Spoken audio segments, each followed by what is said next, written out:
Welcome back dear students.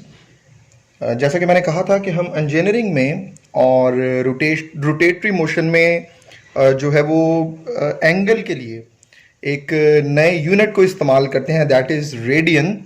और ये ज़रा ज़्यादा अप्रोप्रिएट है to measure the rotation of an object. तो इसके लिए मैं ज़रा आपके सामने ये दो सर्कल की डायग्राम्स बनी हैं, इनको एक्सप्लेन कर रहा हूं। अगर कोई ऑब्जेक्ट रोटेट करता है तो वो इस सर्कल को ट्रेस करता है और स्टार्टिंग में उसका एंगल है 0 degrees. This 0 degrees respond to 0 radians. और उसके बाद अगर आप बात करें कि ये जब 90 डिग्री पे चला जाता है तो that responds to π/2 radians. 180 degree is pi radians, 270 degree is 3 π/2 radians and 360 degree यानी complete rotation makes 2 pi radians. तो ये एक बेसिक इन दोनों के दरमियान कनेक्शन है। मैं आपको समझाने के लिए कि रेडियंस किस तरह से काम करता है और ये क्यों ज्यादा अप्रोप्रिएट है, एक एग्जांपल देता हूं। लेट्स से मेरे पास ये एक सर्कुलर ऑब्जेक्ट है। इस सर्कुलर ऑब्जेक्ट का कोई रेडियस है और इस रेडियस की मुनासबत से इसका कोई सरकमफ्रेंस भी है। अगर हम इसके सरकमफ्रेंस का फॉर्मूला लिखना चाहें तो मैं इसके सरकमफ्रेंस का फॉर्मूला लिख सकता हूं as 2 pi r। This is circumference of this circle, 2 pi r। तो अगर मैं एक काम करूं कि मैं इस सर्कल को कट कर दूं, यहां से हम इसको प्लायर की मदद से कट कर देते हैं और इसको कट करने के बाद अगर मैं इसको स्ट्रेट लाइन में इसको स्ट्रेट करता जाऊं, जितना भी स्ट्रेट कर सकते हैं हम इस वक्त इसको, तो ये एक स्ट्रेट लाइन बन जाता है। तो ये बेसिकली जो सरकमफ्रेंस है वो हम पूरे सर्कल की लेंथ के बारे में बताता है कि उसकी जो आउटर बाउंड्री है उसकी टोटल लेंथ कितनी है। इस वक्त ये जो हमारे पास कंप्लीट लेंथ है, ये लेंथ अगर हम इसकी मेजरमेंट देखना चाहें कि ये लेंथ कितनी है तो हम इस लेंथ को कह सकते हैं ये लेंथ है 2 पाई r। यहां पे ये जो 2 पाई है ये बेसिकली हमें इस लेंथ के बारे में बताता है। जब आप अगर मैं इसको हाफ में कट कर दूं तो इसकी लेंथ कितनी रह जाएगी, इसकी लेंथ इस लेंथ का हाफ यानी 2 पाई r का हाफ यानी पाई r रह जाएगी। और उस वक्त ये कितना मूव करेगा, उस वक्त ये मूव करेगा from 0 to pi. Pi radians basically हमें बताता है कि हमने हाफ ऑफ सरकमफ्रेंस मूव किया है और कंप्लीट रोटेशन हमें बताती है हमने पूरा सरकमफ्रेंस यानी 2 पाई देखें जरा कॉमन है दोनों में 2 पाई। ये हमें बताता है कि हमने पूरा सरकमफ्रेंस जो है वो मूव कर लिया है विद 1 कंप्लीट रोटेशन। रेडियन जो है 1 रेडियन,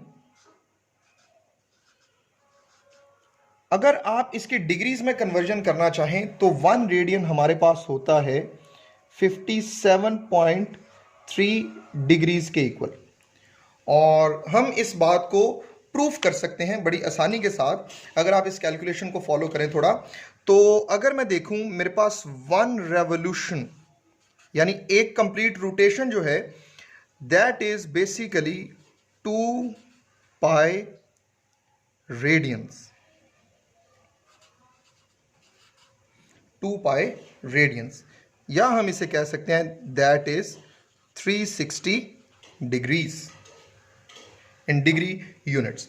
तो अगर मैं इसको 1 रेडियन को फाइंड करना चाहूं तो मेरे पास 1 रेडियन जो है वो आ जाएगा 360 डिग्री डिवाइडेड बाय 2 पाई या 180 बाय पाई।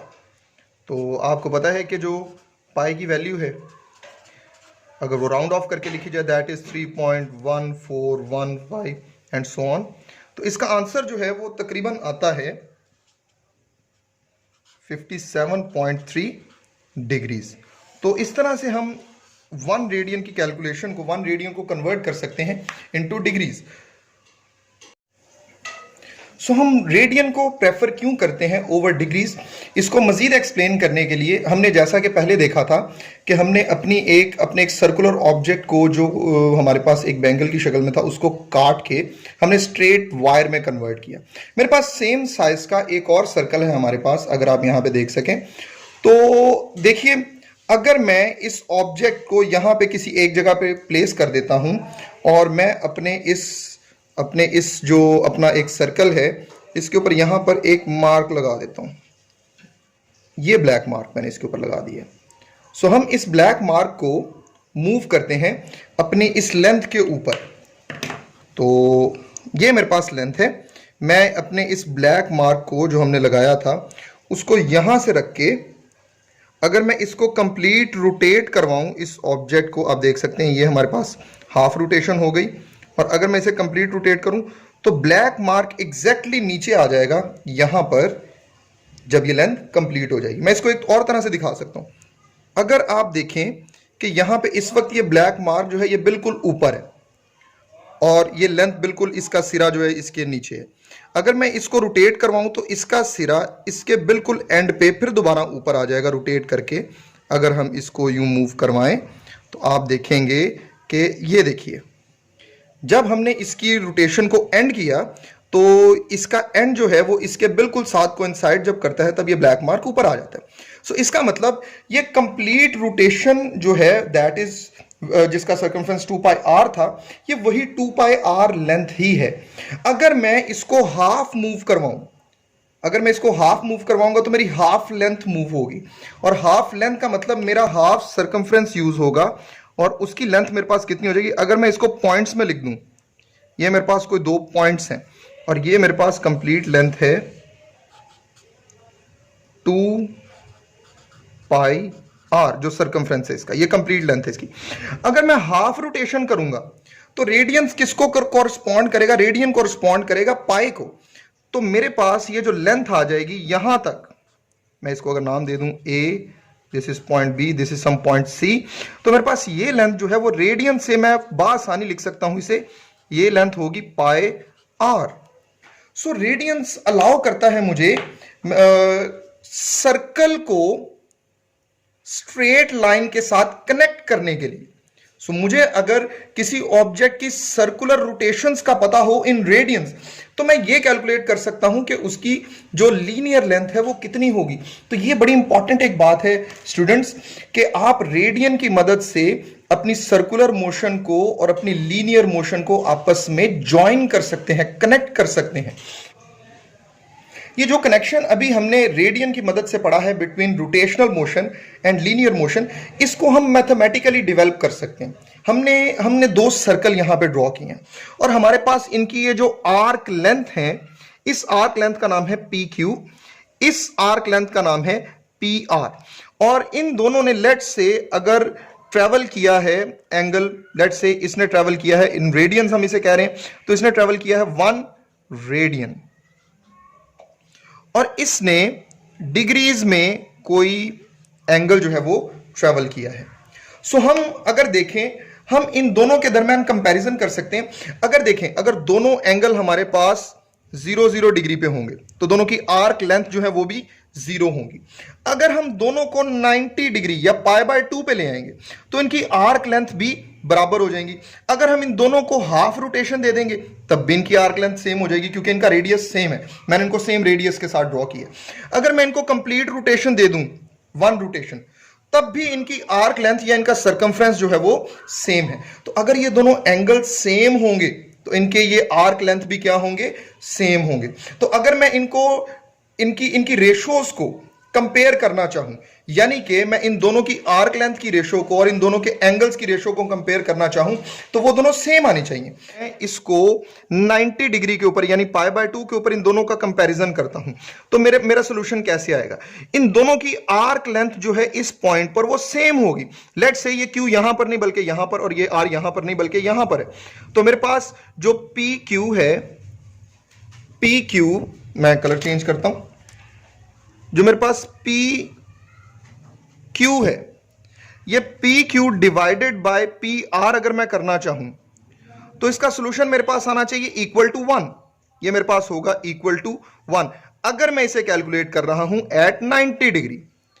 और अगर मैं इनके एंगल्स को कंपेयर करना चाहूं, इस डिग्री को और इस रेडियन को, तो ये भी दोनों बराबर होंगे क्योंकि 90 डिग्री और π/2 बराबर होता है। तो इस पॉइंट पे ये केस है फॉर 90 डिवाइडेड बाय π/2 रेडियंस।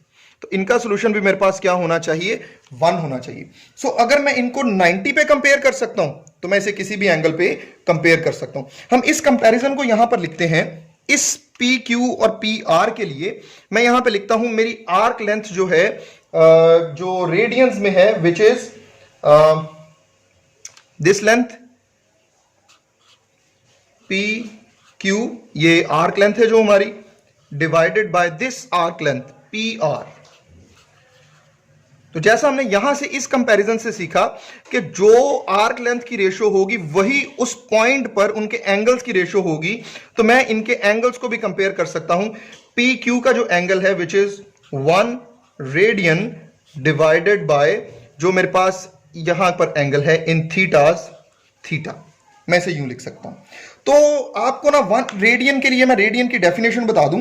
जो रेडियन है 1 रेडियन, आपके पास कोई भी एंगल 1 रेडियन होगा अगर उसकी ये आर्क लेंथ और उसका रेडियस बराबर होगा। यहां पे शायद ये बराबर नजर नहीं आ रहे, लेकिन अगर मेरे पास ये जो पी क्यू आर्क लेंथ है ये आर यानी इस सर्कल के रेडियस के बराबर होगी तो बनने वाला एंगल हमेशा 1 रेडियंस होगा। मैं इसको एक दफा फिर से डिफाइन करता हूं, ये भी रेडियस, ये भी रेडियस, ये दोनों सेम है।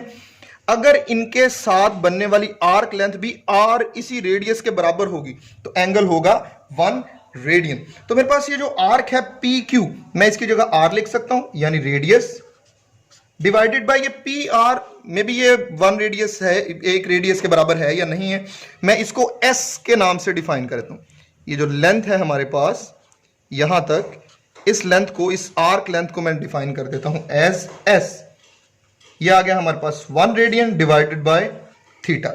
अब मुझे सिर्फ क्या करना है, मुझे इन्हें क्रॉस मल्टीप्लाई करना है, एस को इस तरफ और आर थीटा को इस तरफ, और थोड़ी सी अल्जेब्रिक मैनिपुलेशन से आप पहुंच जाएंगे इस इक्वेशन तक, S is equals to R theta. और ये एक बड़ी इंपॉर्टेंट इक्वेशन है। क्यों इंपॉर्टेंट है ये इक्वेशन? क्योंकि आप यहां पर देख सकते हैं ये एस जो है, this S is linear displacement, और ये जो एंगल थीटा है आपके पास, दिस इज एंगुलर डिस्प्लेसमेंट। तो ये इक्वेशन बेसिकली कनेक्शन है between linear and angular displacements. So यहां से हम समझ सकते हैं कि रेडियन क्यों इतना इंपॉर्टेंट है। ये सारी कैलकुलेशन के बाद कि आप डिग्रीज में जस्ट रोटेशन की बात करते हैं, लेकिन अगर आप रेडियंस में कैलकुलेशन करें तो वो ना सिर्फ आपको एंगल्स के बारे में एक्सप्लेन करती है, बल्कि एंगल्स के साथ साथ उस सर्कल के सर्कमफ्रेंस के बारे में, या यूं कहें कि उसी सर्कमफ्रेंस को अगर आप उस सर्कल को स्ट्रेट लेंथ में कन्वर्ट करना चाहते हैं तो उस सर्कल को स्ट्रेट लेंथ में कन्वर्ट करने के लिए आपको फॉर्मूला भी प्रोवाइड करती है, which is S is equals to R theta. और मैं इस इक्वेशन को मैजिकल इक्वेशन कहता हूं। अभी थोड़ी देर में हम सीखेंगे क्यों। क्यों मैं इस इक्वेशन को मैजिकल इक्वेशन कह रहा हूं? इस इक्वेशन को मैजिकल इक्वेशन कहने की 2 रीजंस हैं। पहली रीजन मैं आपके साथ डिफाइन करता हूं। जरा आप देखिए कि अगर आप कोई सर्कुलर या किसी रोटेटरी मोशन को अगर आप स्टडी करें, लेट्स से ये मेरा मार्कर था और इस मार्कर की अगर मैं रोटेटरी मोशन को स्टडी कर रहा हूं तो ये सर्कल जो है ये इस पूरे मार्कर की रोटेटरी मोशन को डिफाइन नहीं करता। ये अगर मैं इसको P को इसके ऊपर ले आऊं तो ये सिर्फ मुझे डिफाइन करता है कि ये जो P वाला एरिया है वो किस पाथ को फॉलो करेगा। अगर मैं इसके ऊपर इस O वाले एरिया को, ये जो O आपको स्क्रीन पे नजर आ रहा है, इस O वाले एरिया को डिफाइन करना चाहूं तो वो इस सेम सर्कल को फॉलो नहीं करेगा, उसका सर्कल जरा साइज में थोड़ा बड़ा होगा। अगर मैं इस कैप की बात करूं तो कैप P से जरा छोटे सर्कल को फॉलो करेगा। तो इसका मतलब ये हुआ कि अगर आप रोटेटरी मोशन को स्टडी कर रहे हैं तो उस मोशन में हर एक पॉइंट जो है लेंथ के एतबार से अगर आप उसका रेडियस बदलते जाएंगे तो हर रेडियस के लिए एक नया सर्कल बनेगा, एक फर्क सर्कल होगा, और सब सर्कल्स के लिए, सब रेडियस के लिए उनका सर्कमफ्रेंस भी फर्क होगा। अगर मैं इस कैप के इस कॉर्नर की रोटेशन को स्टडी करूंगा तो ये यकीनन एक छोटा सर्कल मूव कर रहा है, यानी ये एक छोटे सर्कमफ्रेंस को मूव कर रहा है। और अगर मैं बात करूंगा इसके एज की तो इसका एज ज्यादा बड़ी लेंथ को कवर करके आ रहा है, उसका सर्कमफ्रेंस जो है वो ज्यादा बड़ा है। सेम सेंटर के ऊपर मैंने 2 डिफरेंट सर्कल बनाए जो इस ऑब्जेक्ट की 2 डिफरेंट पॉइंट की मोशंस को एक्सप्लेन कर रहे हैं। और आप बखूबी देख सकते हैं कि यहां पे इन दोनों का रेडियस जो है वो फर्क है। तो अगर जिसका रेडियस छोटा होगा उसका सरकमफ्रेंस उस सर्कल का भी छोटा होगा, यानी करीब वाला जो पोर्शन है वो डिस्टेंस भी कम ट्रेवल करेगा और जो दूर वाला पोर्शन है वो डिस्टेंस भी ज्यादा ट्रेवल करेगा। ये इक्वेशन हमें इन दो मोशंस के बारे में एक्सप्लेन करती है, यानी कि ये रेडियस जो कि रोटेटरी मोशन की एक एट्रीब्यूट है उसको कनेक्ट कर रही है with the attribute of linear motion. तो हम बआसानी इन दोनों को आपस में कनेक्ट कर पाते हैं। अगर ये आपकी मोटरसाइकिल का टायर है, जो ये उसका आउटर पार्ट है और ये उसका कोई इंटरनल कोई आपने उसके अंदर डिस्क वगैरह लगाई जो उसके साथ साथ रोटेट करी, ये उसका आउटर पार्ट है। और लेट्स से इस आउटर पार्ट का ये जो रेडियस है, this radius is capital R which is equals to let's say 0.5 metres, ये उसका रेडियस है। अब ये इक्वेशन कितनी इंपॉर्टेंट है, लेट्स से हमें ये पता चल जाता है कि जब हम बाइक को राइड कर रहे थे तो हमारी बाइक ने कितने रोटेशंस लिए। हमारी बाइक ने नंबर ऑफ रोटेशंस, ये जो थीटा है, नंबर ऑफ रेवोल्यूशंस जो हैं, नंबर ऑफ रेवोल्यूशंस वो थे उसके 1000 रेवोल्यूशंस। 1000 रेवोल्यूशंस को अगर आप रेडियन में डिफाइन करना चाहें तो 1 रेवोल्यूशन इज 2 पाई रेडियंस। तो 1000 कितने हो जाएंगे, ये आपके पास मल्टीप्लाई बाय 2 पाई कर देंगे तो 2000 पाई रेडियंस हो जाएंगे। तो अगर आप इस इक्वेशन में इस वैल्यू को पुट करें, इस थीटा को और इस आर को, तो हमारे पास जो एस है, एस इज इक्वल्स टू आ जाएगा R which is 0.5 into theta which is 2000 pi radians. तो s कितना हमारे पास, डिस्टेंस कितना आ जाएगा, डिस्टेंस आ जाएगा 1000, इसका हाफ कर देंगे 2000 का 1000, और पाई विच इज 3.1415 नियरली, और s कितना आ जाएगा हमारे पास, थाउजेंड्स के साथ इसको मल्टीप्लाई करेंगे तो ये आ जाएगा 3141.5, और अगर ये मीटर में था रेडियस तो यहां पे ये मीटर में। तो इसका मतलब आपने अगर अपनी इस बाइक के ऊपर जिसके टायर का रेडियस 0.5 मीटर था, अगर आप उस पे मूव करेंगे, आप 1000 रेवोल्यूशंस उसको 1000 रेवोल्यूशन उसको मूव करने देंगे, यानी 2000 पाई रेडियंस एंगल उसको मूव करने देंगे, तो उसकी वो जो डिस्टेंस आपने ट्रेवल किया होगा उस बाइक के ऊपर, या वो टायर कितनी दूर आपको ले जाएगा, वो आपको 3141.5 मीटर दूर जो है वो आपको ले जाएगा। सो ये मैजिकल इक्वेशन है जो आपके पास इंफॉर्मेशन थी रोटेशन की, और आपने उसको कन्वर्ट कर लिया अपनी लीनियर मोशन में। This is important information. तो हमारे पास इसकी जो कैलकुलेशन है वो 1256.6 मीटर्स आ जाती है।